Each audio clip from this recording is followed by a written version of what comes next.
నమస్కారం అందరికీ. ఇప్పుడు మనం డిగ్రీ సెకండ్ ఇయర్ వాళ్ళకి థర్డ్ సెమిస్టర్లో బిజినెస్ స్టాటిస్టిక్స్ 1 అనే సబ్జెక్ట్ చూస్తున్నాం కదా. సో ప్రీవియస్ వీడియోలో మనము ఏదైతే మెజర్స్ ఆఫ్ డిస్పర్షన్ ఉందో అది కంప్లీట్ చేసాము. నెక్స్ట్ ఇప్పుడు మనకి స్క్యూనర్స్ ఇంకా కర్టెసిస్ ఉన్నాయి. సో అందులో ఉట్టి స్క్యూనర్స్ నేర్చుకుంటే సరిపోతుంది. కర్టెసిస్ నుంచి మ్యాక్సిమం ప్రాబ్లమ్స్ అయితే రావు. ఒకవేళ వచ్చినా కూడా స్క్యూనర్స్ చేయండి, ఎందుకంటే చాలా ఈజీగా ఉంటుంది కాబట్టి. ఇందులో మనకి 2 సైంటిస్ట్స్ ఉన్నారనమాట. సో వీళ్ళిద్దరివి ఫార్ములాస్ నేర్చుకుంటే మొత్తం యూనిట్ కంప్లీట్ అయిపోతుంది. సో ఇందులో ఫస్ట్ మనకి కార్ల్ పియర్సన్ ఉన్నాడు, నెక్స్ట్ బాలీస్ ఉన్నాడు. సో కార్ల్ అతను ఏం చెప్తున్నాడు అంటే, ఏదైతే డిస్క్రీట్లో ఒకవేళ వాళ్ళ ఫార్ములా కనుక ఇస్తే ఫస్ట్ మనం వాళ్ళు ఇచ్చిన క్వశ్చన్కి మీన్ ఫైండ్ అవుట్ చేయాలి, మోడ్ ఫైండ్ అవుట్ చేయాలి, తర్వాత ఏదైతే స్టాండర్డ్ డీవియేషన్ ఉందో అది కూడా ఫైండ్ అవుట్ చేసి లాస్ట్కి ఈ పర్సన్ నేమ్ పెట్టి ఈ ఫార్ములాని పెట్టి మీన్ నుంచి చేసినాక వచ్చిన ఆన్సర్ని, మోడ్ నుంచి చేసినాక వచ్చిన ఆన్సర్ని, తర్వాత ఏదైతే స్టాండర్డ్ డీవియేషన్ నుంచి వచ్చిన ఆన్సర్ ఉందో అవన్నీ రాసుకోవాలి.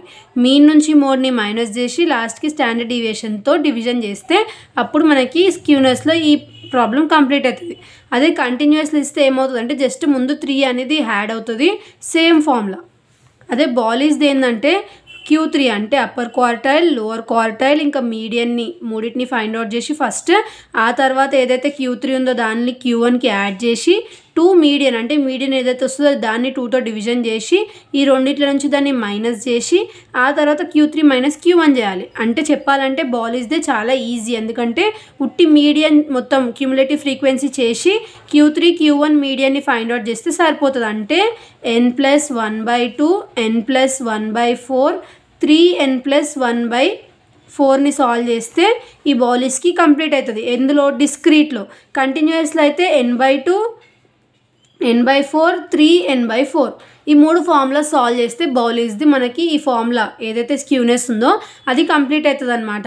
నెక్స్ట్ ఇప్పుడు మనం చూద్దాం ఒకసారి వాళ్ళు ఎలా సాల్వ్ చేసినారని చెప్పి.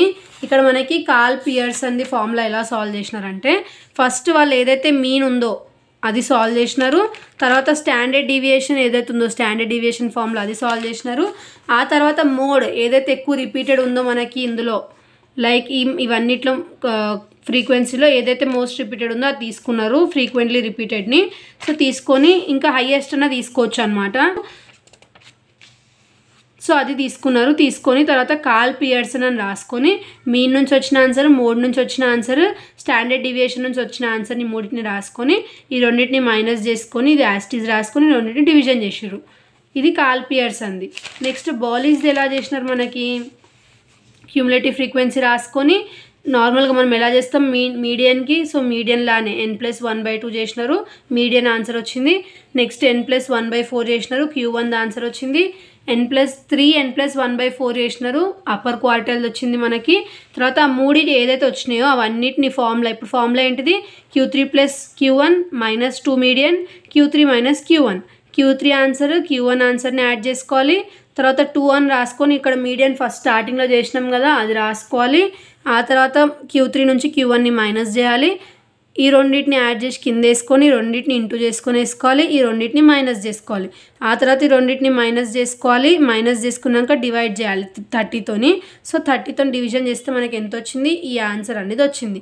సో మీరు మ్యాక్సిమం ఒకవేళ కార్ల్ పియర్సన్ది బౌలీస్ది ఇద్దరిది ఇస్తే కంపల్సరీగా బౌలీస్దే చేయండి, లేదంటే ఉట్టి వాళ్ళు స్క్యూనెస్ చేయండి అని ఇస్తే క్వశ్చన్లో బౌలీస్ స్క్యూనెస్సే చేయండి. ఎందుకంటే దానిలో ఉట్టి మనం మీడియన్కి ఎలా ఫార్మేట్ చేస్తామో అంటే క్యూములేటివ్ ఫ్రీక్వెన్సీ ఒకటి చేసి నెక్స్ట్ ఈ ఫార్ములాస్ ఏవైతే ఉంటాయో డిస్క్రీట్లో ఒకవేళ ఇస్తే n+1/2 చేస్తే మీడియన్ వస్తుంది, n+1/4 చేస్తే లోవర్ క్వార్టైల్ వస్తుంది, 3n+1/4 చేస్తేనేమో మనకి అప్పర్ క్వార్టైల్ వస్తుంది. అదే కంటిన్యూస్ సిరీస్లో ఇస్తే మీడియన్ రావాలంటేనేమో n/2, లోవర్ క్వార్టైల్ రావాలంటేనేమో n/4, అప్పర్ క్వార్టైల్ రావాలంటేనేమో 3n/4. సో కంపల్సరీగా బాలీసే చేయడానికి ట్రై చేయండి, ఎందుకంటే ఇక్కడ మీన్, స్టాండర్డ్ డీవియేషన్, మోడ్ ఇవన్నిటికి మళ్ళీ సపరేట్గా ఫార్ములాస్ గుర్తుపెట్టుకోవాలి. సో ఇది చేస్తే సరిపోతుంది. నెక్స్ట్ ర్యాంక్ కోరిలేషన్ ఉంది మనకి ఈ యూనిట్లో. సో ర్యాంక్ కోరిలేషన్ ఎలా చేస్తామంటే ఇక్కడ మనకి ర్యాంక్ కోరిలేషన్కి ఏదైతే 28th సొల్యూషన్ ఉందో F23లో ఇది ఒక్కటి సాల్వ్ చేసుకుంటే మీకు ఈ యూనిట్ మొత్తం కవర్ అయిపోతుంది అనమాట. సో వాళ్ళే ర్యాంక్ 1 ర్యాంక్ 2 అనేటివి XY రూపంలో ఇచ్చినారు. సో ర్యాంక్ 1 ర్యాంక్ 2ని మనం మైనస్ చేసుకోవాలన్నమాట. సో ర్యాంక్ 1లో నుంచి ర్యాంక్ 2ని మైనస్ చేస్తే మనకి ఏవైతే వస్తాయో అంటే 1 - 12 2 - 9 3 మైనస్ 6 అలా చేస్తే ఈ బాక్స్ అనేది వస్తుంది. సో ఈ బాక్స్ని మనం ఏమంటాం, డి అని అంటాం. నెక్స్ట్ డి స్క్వేర్ కావాలంటే దీని స్క్వేర్ చేయాలి, దీని స్క్వేర్ చేయాలి, దీని స్క్వేర్ చేయాలి, అలా చేయాలి. చేస్తే లాస్ట్కి డి స్క్వేర్ వస్తుంది. సో ఈ ఎన్ అనేది మనం దేన్ని తీసుకున్నాము, ర్యాంక్ 2ని తీసుకున్నాం.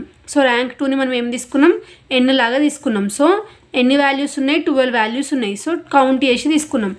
ర్యాంక్ కొరిలేషన్ స్పియర్మెన్స్ అని క్వశ్చన్లో కనిపిస్తే ఈ ఫార్ములా గుర్తు రావాలి. 1 minus 6 summation d square by n cube minus n. So 1 minus మనకి 6 అనేది యాస్టిస్ డిఫాల్ట్గా ఫార్ములాలోనే ఉంది. సమేషన్ డి స్క్వేర్ అనేది ఇప్పుడు మనం ఇక్కడ యాడ్ చేసినాం, సమేషన్ డి స్క్వేర్ అది రాసుకోవాలి. తర్వాత n క్యూబ్ అంటే ఏంటిదంటే నార్మల్గా మనకు ఉన్న n వాల్యూ ఉంది కదా, దాన్ని రాసుకొని క్యూబ్ చేసుకోవాలన్నమాట. తర్వాత మైనస్ n రాసుకొని తర్వాత ఏం చేస్తాము, ఈ రెండింటిని ఇంటూ చేసుకోవాలి. 12ని క్యూబ్ చేయాలి, 12 ఇంటూ 12 ఇంటూ 12 అని చెప్పి 3 టైమ్స్ రాసుకోవాలి. రాసుకొని మైనస్ 12. 1 మైనస్ ఇది యాస్టీస్గా రాసుకొని దీనిలో నుంచి ఇది మైనస్ చేసుకొని రాసుకున్నాం. ఆ తర్వాత ఈ రెండింటిని డివిజన్ చేసినాం. తర్వాత 1లో నుంచి దీన్ని మైనస్ చేస్తాం. అప్పుడు లాస్ట్కి వచ్చేదే ఆన్సర్ మనకి.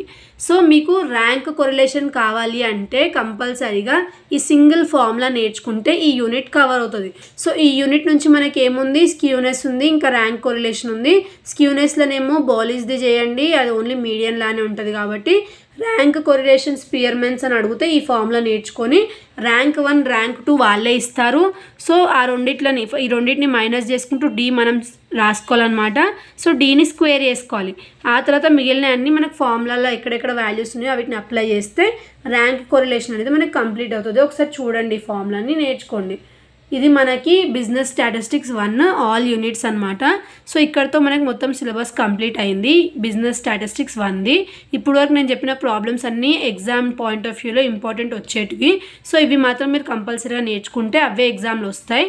ఫార్ములాస్ చూసుకోండి, ఎగ్జామ్లో వాల్యూస్ చేంజ్ ఇచ్చినా సరే ఫార్ములా అప్లై చేస్తే వాళ్ళు మనకి మార్క్స్ అనేది వేస్తారు. ఫార్ములా బ్లాక్ పెన్తో రాసి ఒకవేళ కన్ఫర్మేషన్ ఉంది మీకు కంపల్సరీగా ఆ క్వశ్చన్కి అదే ఫార్ములా అని తెలిస్తేనే దాన్ని బ్లాక్ పెన్తో రాసి నీట్గా హైలైట్ చేయండి. లేదు ఫార్ములా మాకు అంత గ్యారంటీ లేదంటే నార్మల్గా బ్లూతో ఎలా కంటిన్యూగా రాసేస్తున్నారో అలానే రాసి సాల్వ్ చేసేయండి.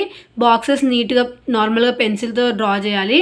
సో అలా డ్రా చేసి మనం నీట్గా ప్రజెంటేషన్ చేస్తే ఫుల్ మార్క్స్ అనేది వేస్తారు. సో ఇది మనకి బిజినెస్ స్టాటిస్టిక్స్ 1.